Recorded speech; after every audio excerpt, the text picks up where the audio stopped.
Voltamos com a notícia de frente. Olha só, alguns nomes do novo secretariado da Prefeitura de Cuiabá já foram anunciados pelo prefeito Emanuel Pinheiro. Há muita expectativa de como será o primeiro escalão desse segundo mandato do MDBista. Mais detalhes com o José Porto.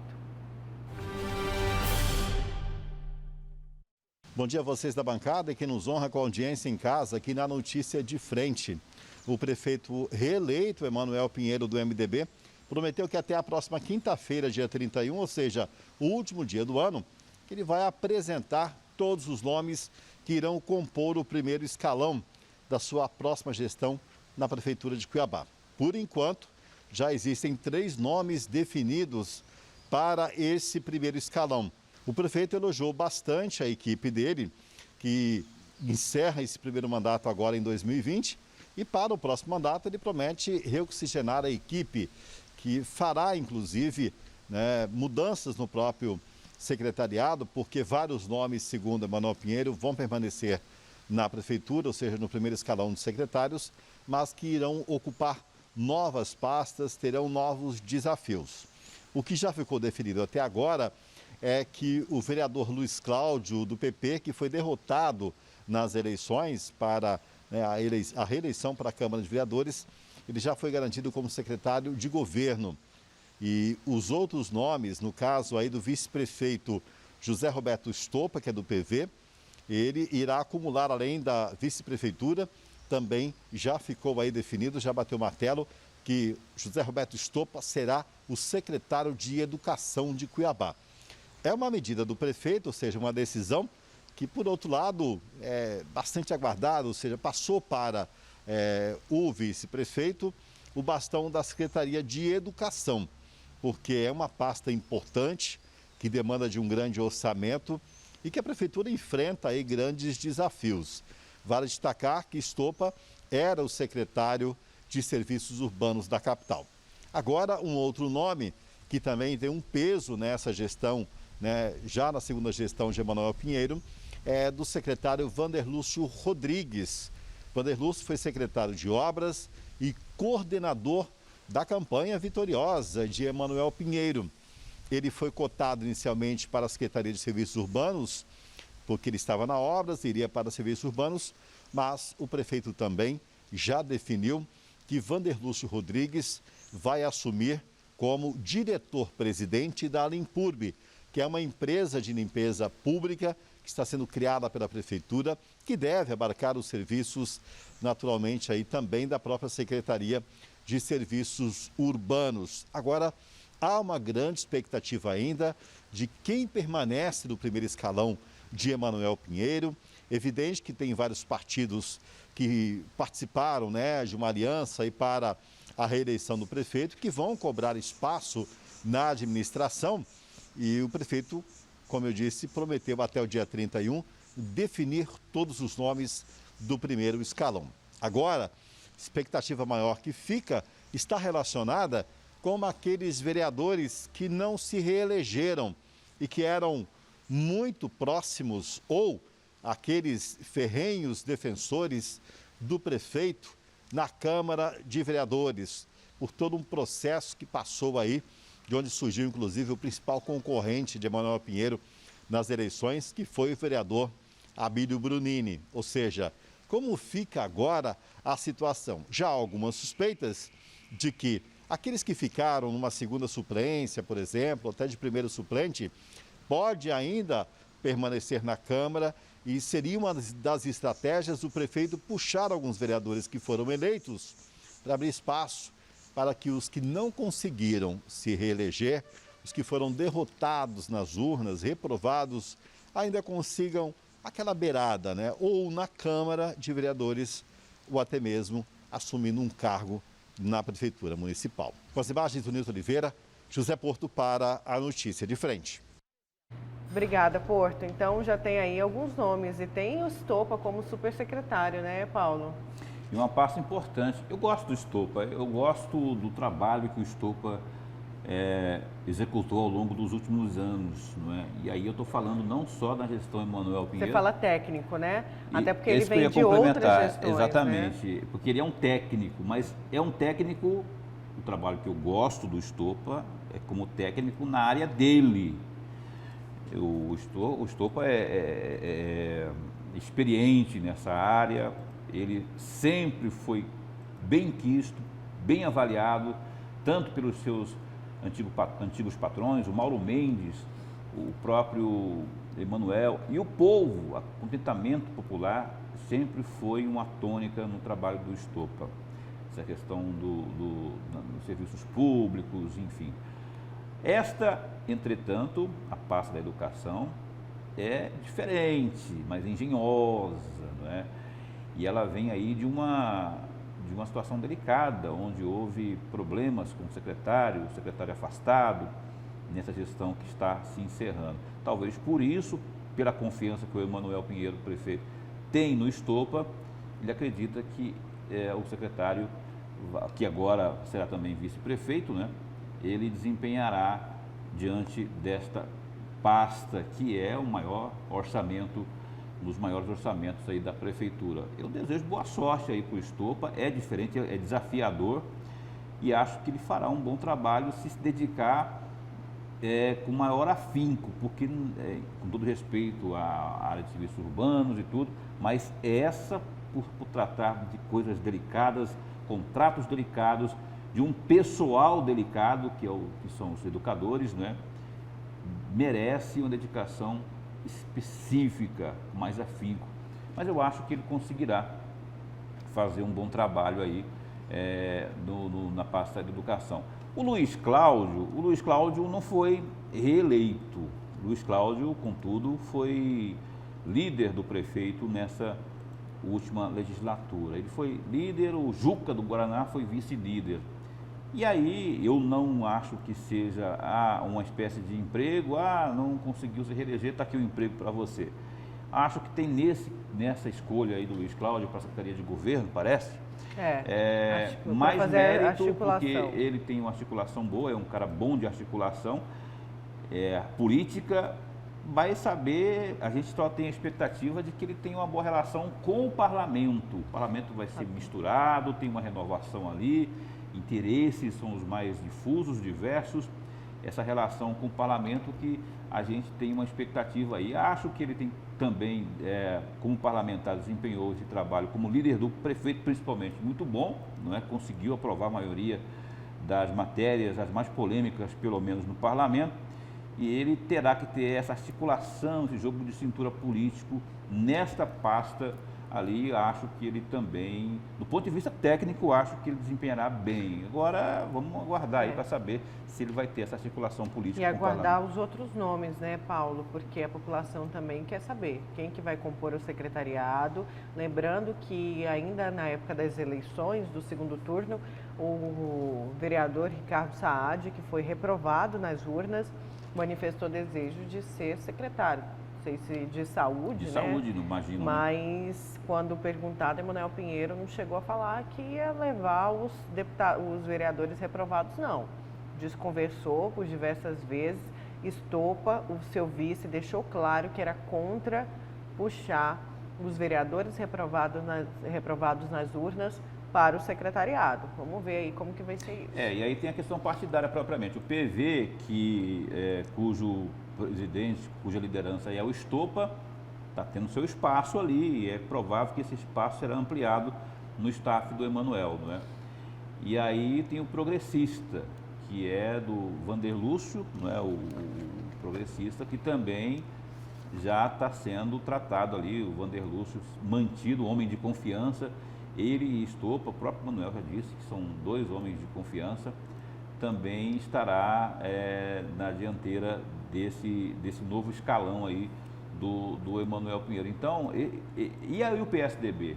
Como é que está o PSDB na ordem do dia? Qual foi o peso que teve nessa reeleição do Emanuel Pinheiro? Eu acho que o preço será pago de acordo com vale quanto pesa, né? Mas o PSDB teve um peso de articular para não ter um candidato, né, Paulo, também. A gente não pode esquecer disso, que ali Toninho de Souza, Ricardo Saad e o Renivaldo Nascimento fizeram uma forte articulação entre eles, de apoio a Emanuel Pinheiro, para que o PSDB não tivesse um candidato próprio. Então, esse peso, mesmo bastante. que o Ricardo Saad e o Toninho de Souza não tenham sido reeleitos, apenas Renivaldo Nascimento, a articulação ali foi forte para apoio total a Emanuel Pinheiro. Pois é, mas tem que saber que se o Emanuel Pinheiro pensa assim, não é? Se ele tiver essa consciência aí, o PSDB terá seu lugar ao sol. E aí cabe, o Ricardo Saad é um ótimo médico, não é? Sabe muito nessa área, até da própria política na saúde pública de Cuiabá. Ele sempre teve posicionamentos, ações no parlamento muito importantes, mas tem que saber se essa avaliação em termos de valores, vale quanto pesa, será a consciência do prefeito. Que foram apagadas essas ações nos últimos anos, né? Com articulação forte de cassação ao Abílio Júnior, burlando ali diversas regras e sempre ali ao lado para arquivar o que vinha contra o prefeito. Ele ficou conhecido assim como outros por isso, por ser um ferrenho apoiador da base do prefeito Emanuel Pinheiro. E falo mais, além do Ricardo Saad, tem o Toninho de Souza. Toninho de Souza foi reprovado nas urnas, se expôs muito, comprou todas as brigas e dores do Emanuel Pinheiro nessa legislatura que está se encerrando, não foi reeleito. Eu não vou falar que eu tenho certeza, porque aí talvez eu esteja exagerando, mas eu tenho uma desconfiança, uma leve desconfiança, que esse também baterá a porta do prefeito. E o prefeito terá que achar uma forma de encaixar o Toninho de Souza aí numa secretaria, ou uma forma direta ou indireta de, aspas, ajudar aí o Toninho de Souza, que enquanto parlamentar, enquanto homem público, está desempregado, ainda que seja aí, não é? Todo mundo conhece que é um grande comunicador. Bom, deixei aqui para mais. Agora a gente vai falar de VLT. Vamos falar de VLT porque o governo de Mato Grosso consegue liminar na justiça que determina ao consórcio VLT devolver mais de 680 milhões de reais aos cofres públicos. O repórter José Porto conta para a gente os detalhes dessa decisão judicial sobre a famosa novela do veículo leve sobre trilhos. Bom dia a vocês da bancada e para você que nos honra em casa com a audiência aqui na Notícia de Frente. O governo de Mato Grosso, por meio da Procuradoria-Geral do Estado, já vinha tentando, por pelo menos 3 vezes, o ressarcimento de valores gastos com o VLT, o veículo leve sobre trilhos, claro, ações contra o consórcio do VLT para que os cofres do Estado fossem ressarcidos. E neste 25 de dezembro, no dia de Natal, o governo conseguiu, por meio de uma liminar, uma decisão do Poder Judiciário de Mato Grosso para que o consórcio do VLT devolva aos cofres de Mato Grosso 683 milhões e 200 mil, dinheiro que foi gasto com o VLT, parte dos recursos apenas. É claro que essa decisão é por meio de liminar, ainda cabe recursos, mas o juiz que concedeu essa decisão para o governo de Mato Grosso, ou seja, favorável ao estado de Mato Grosso, faz uma série de exigências nessa decisão.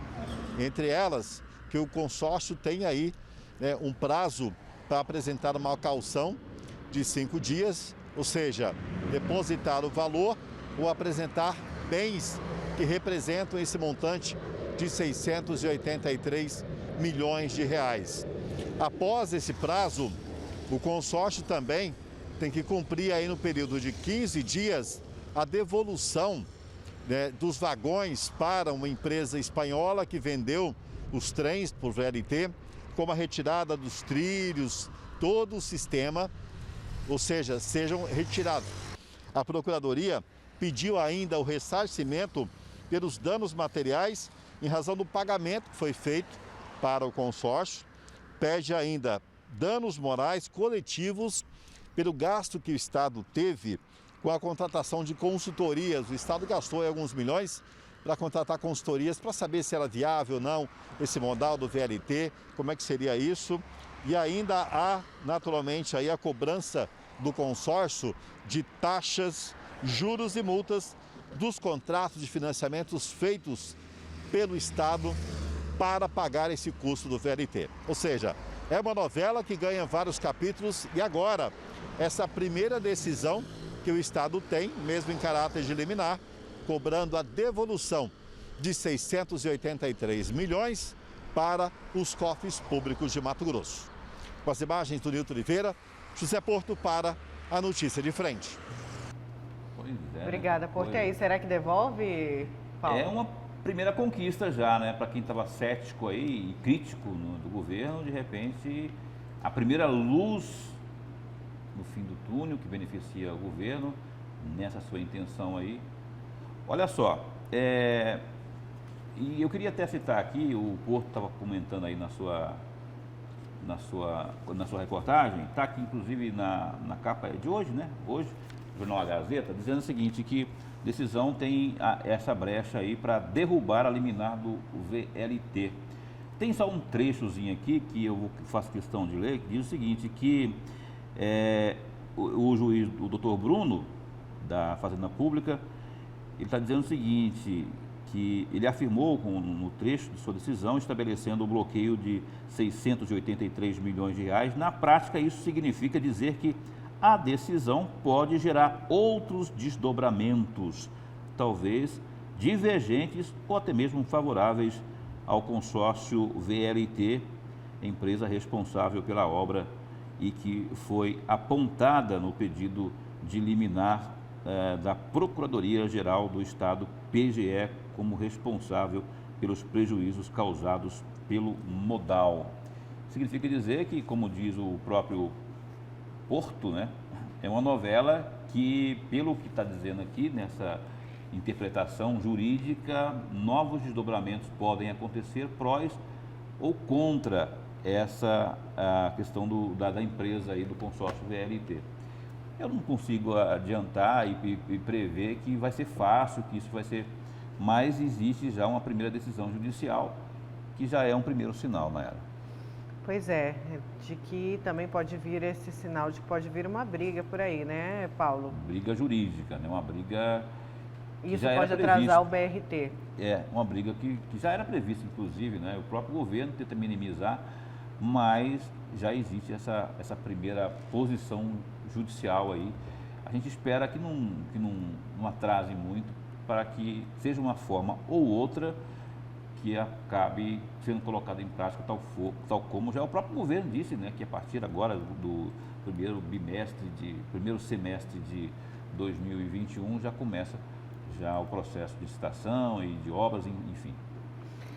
Olha, a gente vai para um breve intervalo. Na volta, vamos falar dos dados da Covid também. É uma história emocionante. Foi encontrado um menino que desapareceu em Lucas do Rio Verde e foi assim, ele foi encontrado e foi emocionante esse reencontro também com a família e no momento que o Corpo de Bombeiros achou o menino que desapareceu aí, depois que a mãe e o pai deixaram ele dormindo na cama, ele desapareceu de uma chácara lá em Lucas do Rio Verde. A gente já volta com mais a Notícia de Frente.